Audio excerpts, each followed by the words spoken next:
जय हिंद, नमस्कार, जोहार साथियों। मैं बादल स्वागत करता हूं आपका अपने YouTube चैनल लब्बो लुआब में। आज हम लोग चर्चा करेंगे झारखंड के सबसे चर्चित, सबसे उभरते हुए और सबसे युवा चेहरा जयराम महतो की। जी हाँ, जयराम महतो ने इस विधानसभा चुनाव और प्रीवियस लोकसभा चुनाव में जो है अपनी धमक जो छाप छोड़ी है, यह अपने आप में अद्वितीय है। जैसा कि आप जानते हैं कि लोकसभा चुनाव के बाद से ही जयराम महतो की चर्चा शुरू हो चुकी थी और जयराम महतो जो है राष्ट्रीय स्तर पर चर्चा का विषय बन गए थे।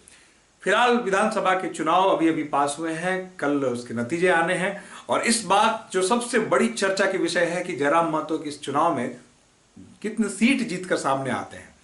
जैसा कि आप जानते हैं कि जयराम महतो ने झारखंड की राजनीति में एक नई लकीर खींच दी, एक नई इबारत लिख दी है और एक उभरते हुए नए चेहरे के रूप में जो अपनी उपस्थिति दर्ज कराई है, यह निश्चित ही कई लोगों के लिए चिंतनीय विषय हो गया है, कई दलों के लिए चिंतनीय विषय हो गया है और कई लोगों के लिए हर्ष का विषय है कि झारखंड में नए तेवर, नए कलेवर और नए जोश के साथ एक नया चेहरा सामने आया है। जी हाँ, समर्थकों का हुजूम ऐसा कि आप रैली देखें तो आपको लगेगा कि किसी राष्ट्रीय स्तर के बहुत बड़े नेता का रैली हो रहा है और बहुत बड़े बैकअप वाले व्यक्ति का रैली हो रहा है। लेकिन आपको बता दूं कि बिल्कुल ग्राउंड से जुड़े हुए व्यक्ति हैं, इनके साथ कोई बड़ा बैकअप काम नहीं करता है।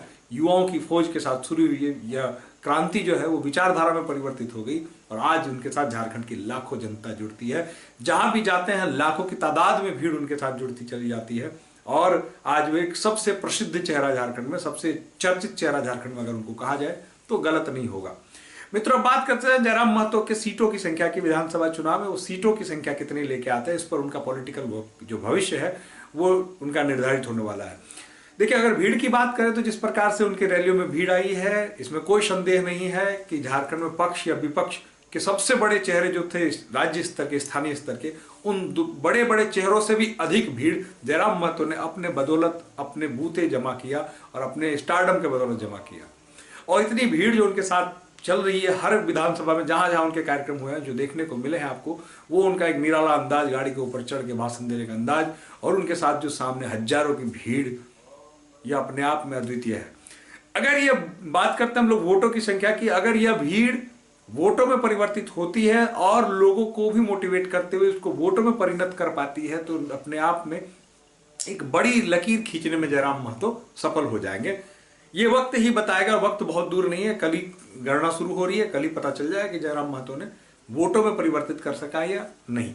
अगर हम लोग बात करें सर्वे की तो एक्सिस इंडिया का जो सर्वे है, एक्सिस इंडिया के सर्वे के अनुसार जयराम महतो को 1 से लेकर 4 सीटों की मिलने की संभावना जताई जा रही है। जी हाँ, 1 से लेकर 4 सीटों की मिलने की संभावना जताई जा रही है और बताया जा रहा है कि 1 से 4 सीटों के बाद जयराम महतो जो है एक पॉलिटिकल धमक उनकी होगी, एक नई शुरुआत होगी।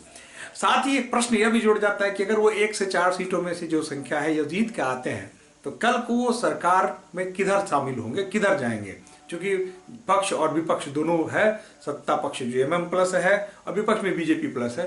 तो एक पत्रकार महोदय ने उनसे पूछा कि अगर आपकी पार्टी सीट जीत कर आती है और आपको समर्थन की अगर बात होगी, चूंकि आपने चुनावी प्रचार के दौरान न पक्ष को छोड़ा न विपक्ष को छोड़ा, आपने तो यह भी मुहावरे का मिथक को तोड़ दिया जिसमें कहा जाता है कि डायन भी 5 घर 7 घर छोड़ के खाती है। आपने तो किन्हीं को नहीं छोड़ा, लेकिन कल को सरकार गठन की बारी आएगी तो आप किधर जाएंगे। तो इसका जवाब देते हुए जयराम महतो ने कहा कि यह स्पष्ट है कि कल वो परिस्थिति पर निर्भर करेगा और विचारधारा पर निर्भर करेगा। और विचारों का क्या है, समय के साथ परिवर्तित होता रहता है। समय आएगा, देखा जाएगा, जिनकी विचारधारा हमारे साथ मिलेंगी उस प्रकार से हम फैसला लेंगे। मतलब है कि जयराम महतो ने इस बात को कहने से इनकार कर दिया है कि सरकार किसकी बनेगी और हम कहां जाएंगे, इस बात को अभी एक्सेप्ट करने के लिए उन्होंने इनकार कर दिया। इस पर कुछ भी बोलने से टालने का बहुत अच्छा जवाब उन्होंने दिया कि परिस्थिति निर्भर करेगी। ये सच भी बात है, क्योंकि विधानसभा के रूप में उनका ये पहला चुनाव था और इस चुनाव में ये देखा जाए कि वोटों के प्रतिशत को कितना लेके आते हैं। उस प्रतिशत के मामले में अगर बात करें तो एक्सिस इंडिया ने बताया कि वोटों के प्रतिशत को वो लगभग 8% मत लेकर आ सकते हैं और सीएम फेस की पसंद के रूप में उनको 7% लोगों ने पसंद किया है। तो कुल मिला के जयराम महतो के लिए अगर 1 से 4 सीट भी लेकर आते हैं तो ये चुनाव अपने आप में उपलब्धियों भरा चुनाव होगा और इसके बाद एक अच्छी शुरुआत कही जा सकती है।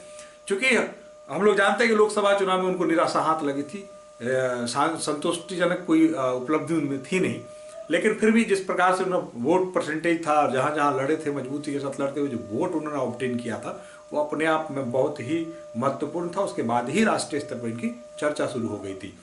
अब समय है, देखने वाला वक्त है, आने वाला वक्त में चर्चा होगी कि जयराम महतो कितने सीट लेके आते हैं, कितने सीटों के साथ क्या धमाल मचाते हैं, परिस्थिति बताएंगे और जो सीटों की संख्या होगी वो बताएंगे, और विचारधारा की बात उन्होंने की है, विचारधारा किन से उनकी मिलेंगी, इस बात पर यह तय होगा कि सरकार किन की बनेगी। तब तक आप चैनल पर बने रहे। चैनल पर नए हैं तो सब्सक्राइब कर दीजिए मित्रों, और वीडियो अच्छा लगे तो मित्रों के बीच में शेयर कर दीजिए। जय हिंद, धन्यवाद।